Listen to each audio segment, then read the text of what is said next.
Today, I want to talk about economy. Why is it that economy is considered as such a difficult subject when it comes to UPSC Civil Services prelims and mains? Because prelims is round the corner, so for 2025 aspirants, I will be focusing upon prelims only for today. Mains के लिए हम pre के बाद अलग से बात कर सकते हैं. Now, first of all, economy is not a difficult subject if you understand it well. Well, that is the case with every subject, but for economy, it applies even more. Why? Because it is not just an art, it is not just a science, but it's a mix of both of them.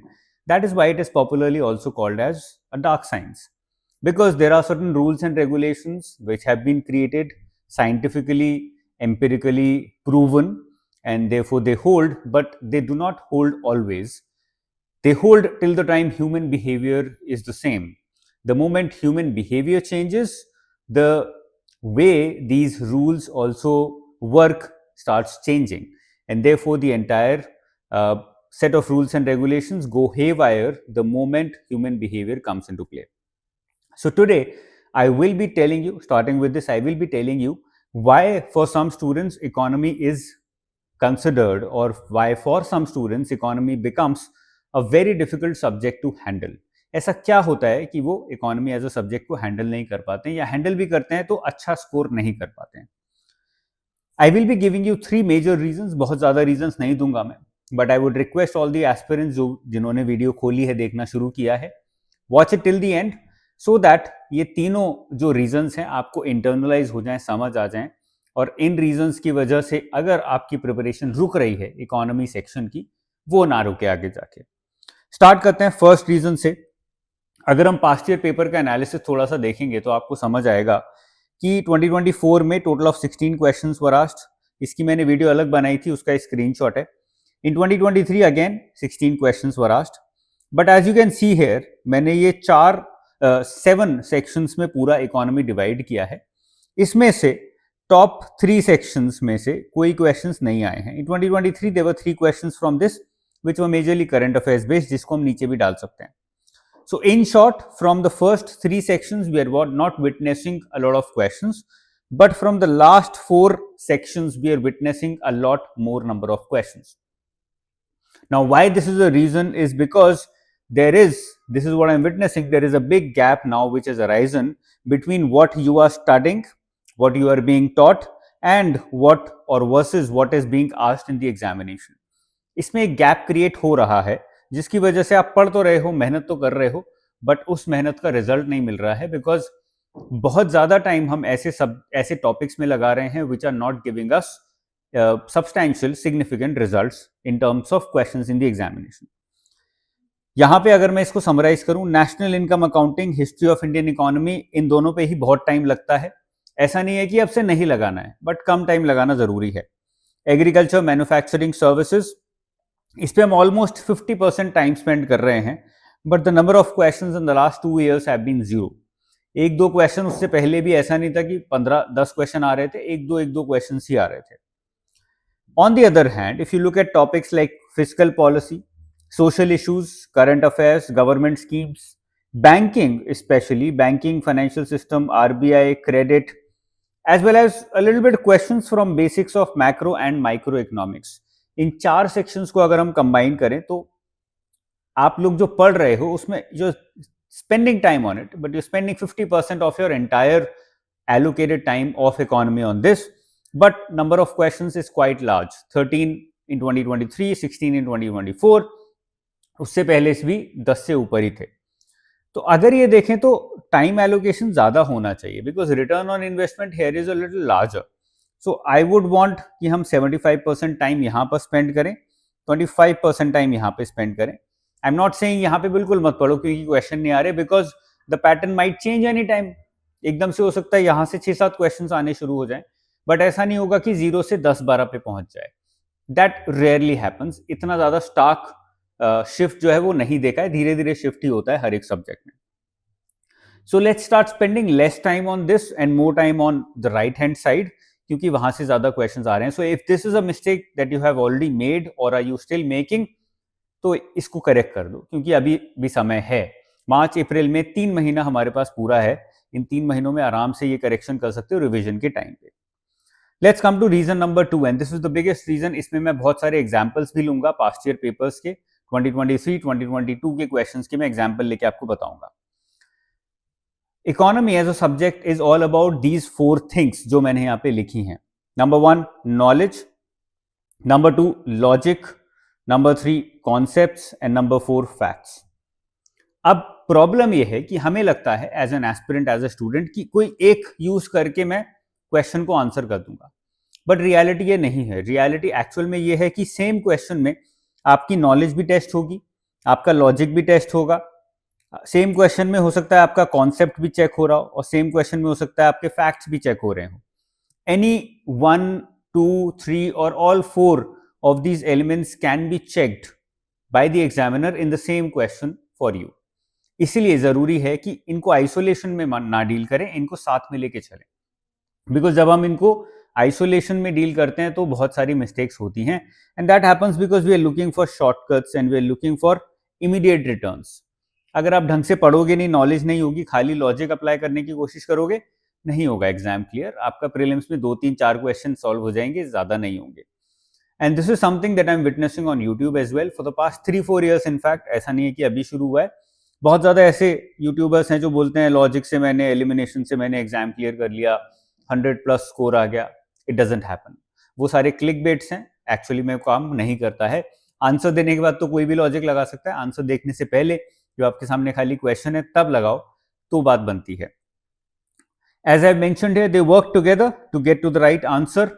Isolation में काम नहीं करते हैं. कुछ examples लेके मैं आपको समझा देता हूं कि कैसे ये चारों चीजों का कल्मिनेशन ही आपको एक्चुअल सही आंसर पे ले जाने में it has the potential to take you to that level. अगर चारों को कंबाइन नहीं करोगे तो बहुत सारे क्वेश्चंस के आंसर्स गलत होंगे. क्वेश्चन देख लेते हैं, कुछ मैं एग्जांपल्स बताता हूं आपको. 2023 में क्वेश्चन आया था, which one of the following best describes the concept of small farmer large field. अब ये लॉजिकल क्वेश्चन है जिसके नाम से ही आपको काफी कुछ मिल रहा है. ऐसा नहीं है कि स्पेशली कुछ पढ़ा होगा पीआईबी में या इकोनॉमी की बुक में स्मॉल फार्मर लार्ज फील्ड के बारे में तभी आंसर कर सकते हो, ऐसा नहीं है इस क्वेश्चन में. But along with logic, logic तो अप्लाई होगा ही, अलॉन्ग विद नॉलेज लॉजिक थोड़ा अवेयरनेस भी अप्लाई होगा. स्मॉल फार्मर लार्ज फील्ड थोड़ा सा फार्मर प्रोड्यूसर ऑर्गेनाइजेशन इन सब से कनेक्टेड है. तो अगर आपने एफपीओ वगैरह के बारे में पढ़ा है तो you can use that knowledge, apply that knowledge and then mix it up with logic and then come to the right answer. बहुत सारे स्टूडेंट जो खाली नॉलेज पे रिलाई करके जाते हैं वो भी ऐसे क्वेश्चंस गलत कर देते हैं, बिकॉज उन्होंने देखा और बोला यार ये तो मैंने कभी पढ़ा ही नहीं था, स्मॉल फार्मर लार्ज फील्ड क्या है, तो मेरा तो गलत हो गया है, आंसर सही नहीं होगा. So because you immediately come to the conclusion कि आपका ये सही होगा ही नहीं, तो वैसे ही नहीं होने वाला है. तो खाली नॉलेज भी काम नहीं करेगी, नॉलेज और लॉजिक और कॉन्सेप्ट साथ में मिलकर काम करेंगे. एक बार ऑप्शंस दिखा देता हूं जिससे आपको पता लगे कि एग्जैक्टली लॉजिक अप्लाई कैसे होता. Resettlement of a large number of people uprooted from the large cultivable land. अब large cultivable land, large number of people, small farmer तो हुआ ही नहीं वो, और लार्ज फार्मर को वैसे भी नहीं निकाल पाओगे आप. Many marginal farmers in an area organise themselves into groups and synchronise and harmonise selected agricultural operations. ये बड़ा लॉजिकल लग रहा है कि छोटे छोटे फार्मर्स मिल गए, बहुत बड़ा फील्ड बना लिया और साथ में काम कर रहे हैं. स्मॉल फार्मर लार्ज फील्ड का डेफिनेशन जैसा ये लगता है. Many marginal farmers in an area together make a contract with a corporate body and surrender their land to the corporate body for a fixed term.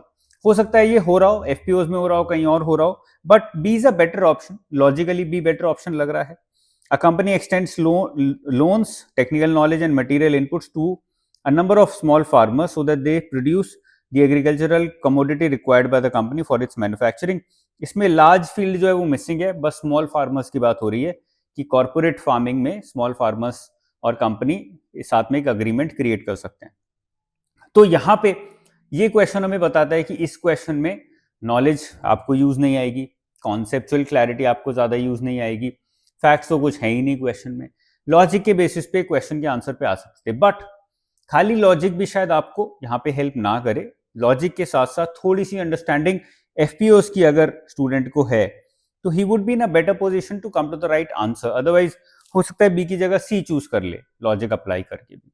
तो logic और knowledge, logic का weightage ज्यादा है, knowledge का weightage कम है, application of knowledge का weightage थोड़ा है, और दोनों को यूज नहीं करोगे तो एक्यूरेसी कम हो जाएगी. This is the point that I want to make. Second question देते हैं, सेकंड एग्जांपल देखते हैं। ये बड़ा इंटरेस्टिंग एग्जांपल है। द क्वेश्चन हैज 3 स्टेटमेंट्स, तीनों एमएसपी पे हैं। First one, government of India provides MSP for niger seeds. Niger is cultivated as a kharif crop. Some tribal people in India use niger seed oil for cooking. अब इसमें third जो option है, लोगों को, students को बड़ा कंफ्यूजन था कि यार ये सही है गलत है। सम दिया है, लॉजिक लगा लेते हैं तो सही होना चाहिए बिकॉज ऑल नहीं बोल रहा है। ऐसे लोग ऐसे एनालिसिस लोग कर रहे थे, मैं उन सब में बिलीव नहीं करता।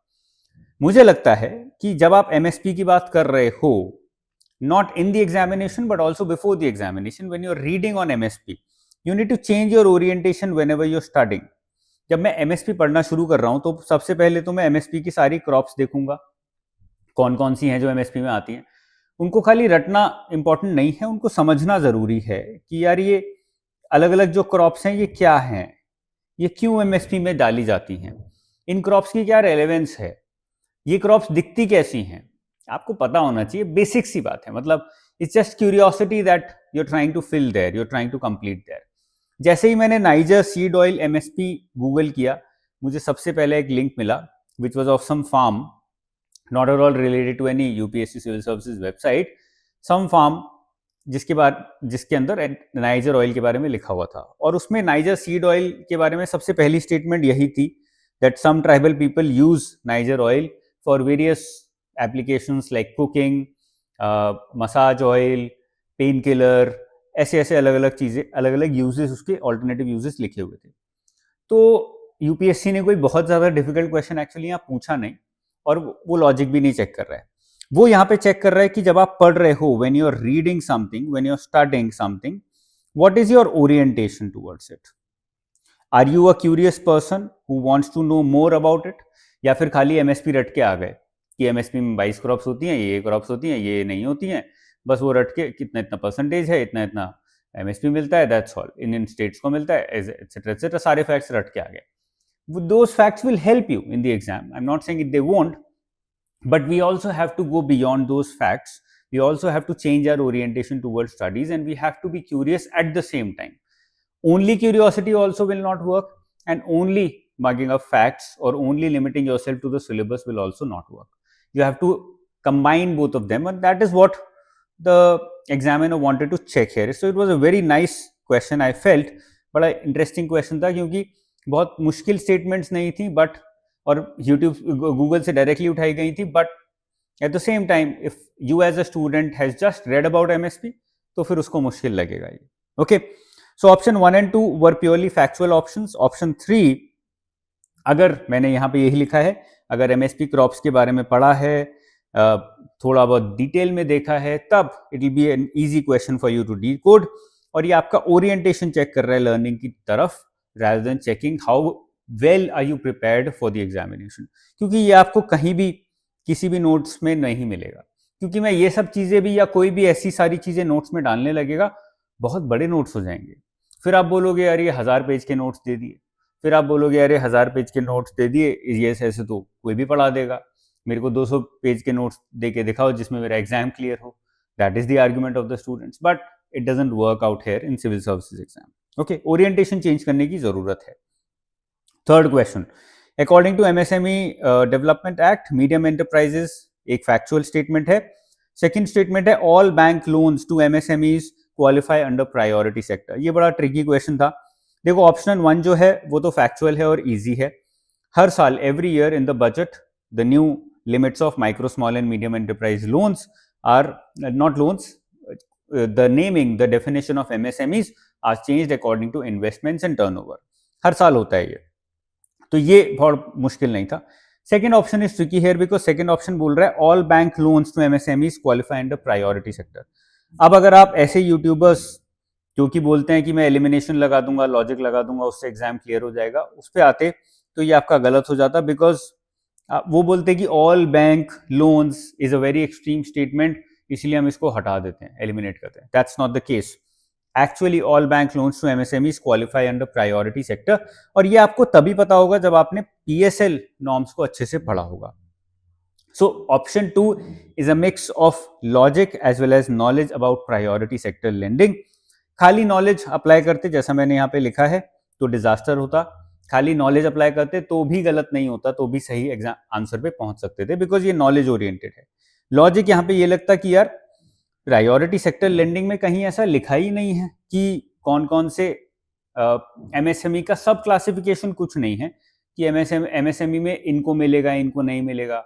लेट्स से कोई माइक्रो एंटरप्राइज जूते बना रहा है तो उसको मिलेगा, चश्मे बना रहा है तो उसको नहीं मिलेगा, ऐसा कुछ नहीं है। So if you have read PSL in detail, number one, and you've also understood priority sector lending norms, then you would be able to come to the right answer faster. खाली पढ़ने से भी नहीं होता पीएसएल, आपको समझ में भी आना चाहिए पीएसएल एग्जैक्टली कर क्या रहा है।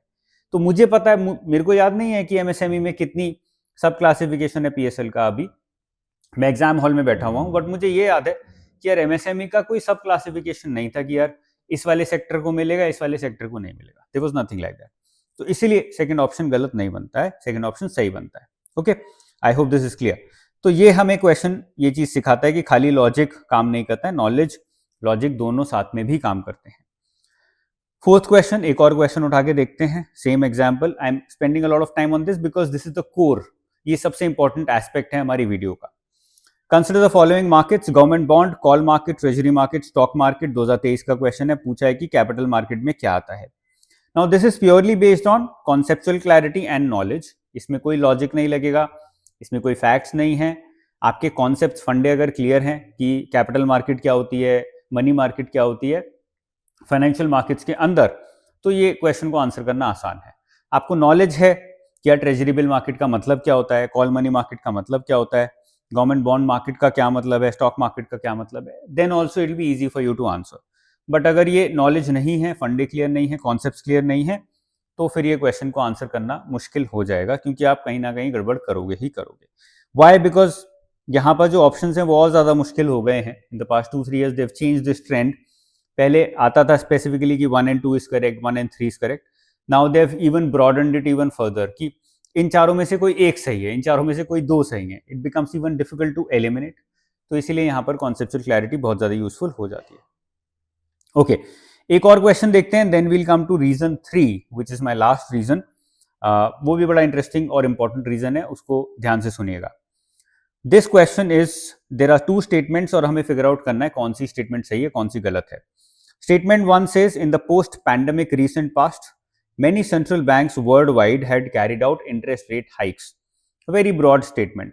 अगर आपको पता है कि पैंडेमिक के बाद, कोविड के बाद सेंट्रल बैंक्स ने क्या किया, broadly what happened and why that happened, then this statement is a simple statement. तो अगर आपके कॉन्सेप्ट्स क्लियर हैं from current affairs, not just understanding of current affairs but concepts from current affairs, if they are clear, then automatically you would be able to understand कि ये statement गलत नहीं है, सही है। broadly ये बात सही कह रहा है। statement 2, central banks generally assume that they have the ability to counteract the rising consumer prices via monetary policy means. Now statement 2 is logical, there is no knowledge required, concepts, facts, कोई भी knowledge, concept, facts आपको ये पढ़ा नहीं सकते, purely logical है। Logical मतलब मुझे पता है मॉनेटरी पॉलिसी होती क्या है, मुझे पता है what is monetary policy statement, what is monetary policy committee, what is the objective of RBI through monetary policy committee, which is basically this only कि हम मॉनेटरी पॉलिसी के थ्रू इन्फ्लेशन को टारगेट कर सकते हैं, इन्फ्लेशन को regulate कर सकते हैं। And rising consumer prices means inflation. तो अगर आपको ये आइडिया है, ये अंडरस्टैंडिंग है कि मॉनेटरी पॉलिसी होती क्या है, मॉनेटरी पॉलिसी के अंदर आरबीआई क्या करता है and why does it do it, अगर ये अंडरस्टैंडिंग है, then this becomes a logical statement.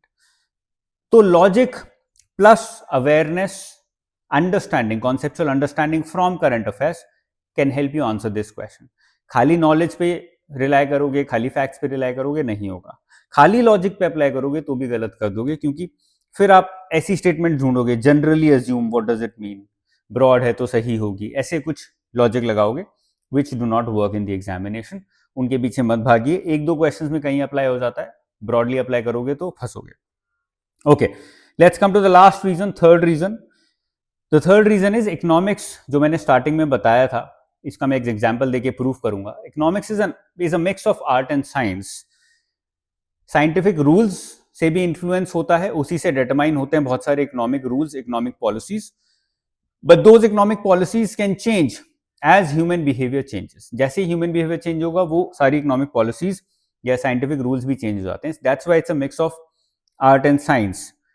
हमारी प्रॉब्लम क्या है, हमें लगता है because either we have been students of commerce और ह्यूमैनिटीज और students of science, and both of them are either arts or sciences.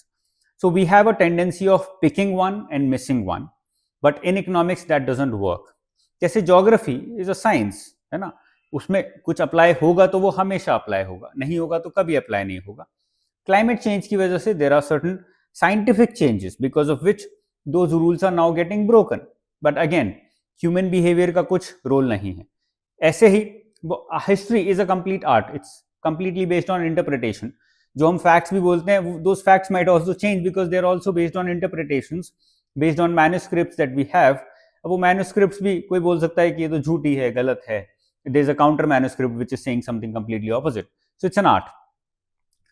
ऐसे इकोनॉमिक्स पे अप्लाई नहीं होता है, it's a mix of art and science. तो अगर आप ट्राई करोगे कि मैं कोई एक तरीका इसको पढ़ने का उठा लूं और दूसरा मिस कर दूं, then you will start getting things wrong, and that is what happens with a lot of engineers especially, क्योंकि उन्होंने इकोनॉमिक्स नहीं पढ़ा होता है पहले, तो वो साइंस की तरह लेते हैं उसको। तो जब वो उसकी तरह लेते हैं तो कई बार गलती हो जाती है, because for them cause and effect relationship create हो रही है, but because of human behaviour that relationship actually does not exist. Okay, एक एग्जाम्पल देके आपको समझा देता हूँ। क्वेश्चन है with reference to expenditure made by an organisation और अ कंपनी, कौन सी स्टेटमेंट सही है? एक्वायरिंग, ये खाली ऑर्गेनाइजेशन या कंपनी की बात कर रहा है, गवर्नमेंट की बात नहीं कर रहा है। Number 1, acquiring new technology is capital expenditure. Debt financing is considered capital expenditure and equity financing is considered revenue expenditure. बड़ा टिपिकल क्वेश्चन है, क्यों? क्योंकि सेकंड ऑप्शन आप ध्यान से पढ़ो, debt financing is considered capital expenditure. Debt financing का मतलब क्या होता है? मैं डेट उठा रहा हूं, डेट के थ्रू मैं अपनी कंपनी को फाइनेंस कर रहा हूं। So it is not an expenditure, it is actually a receipt, it's a revenue for the company.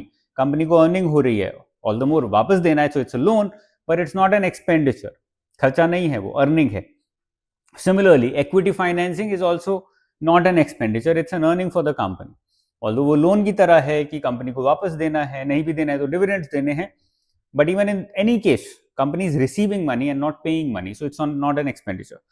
एक तो उस लॉजिक से गलत हो जाता है statement.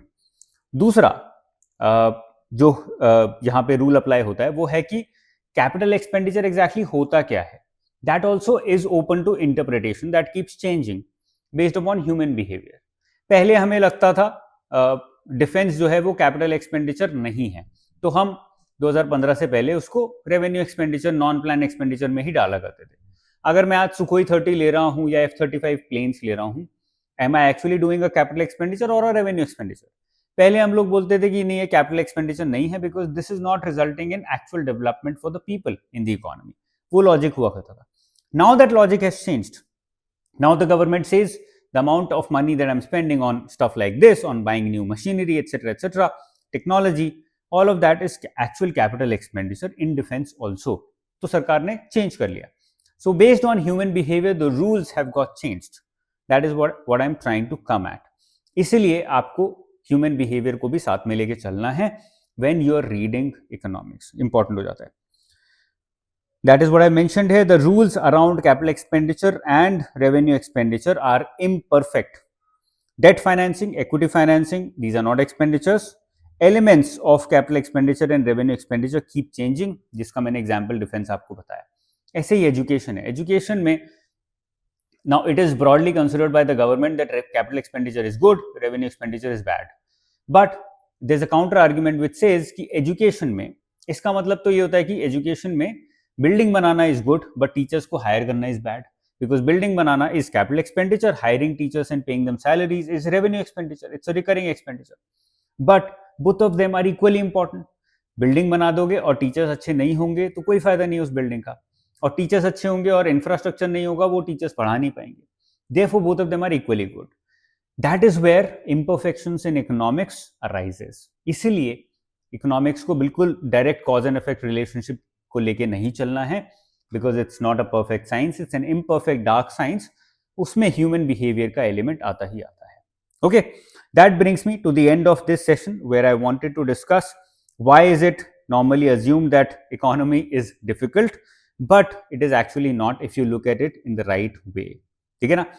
That is it from my side. If you have anything to say, if you want to talk about anything related to civil services exam, feel free to mention it in the comment section below. I'll see you very soon. Keep studying hard. All the best. Jai Hind.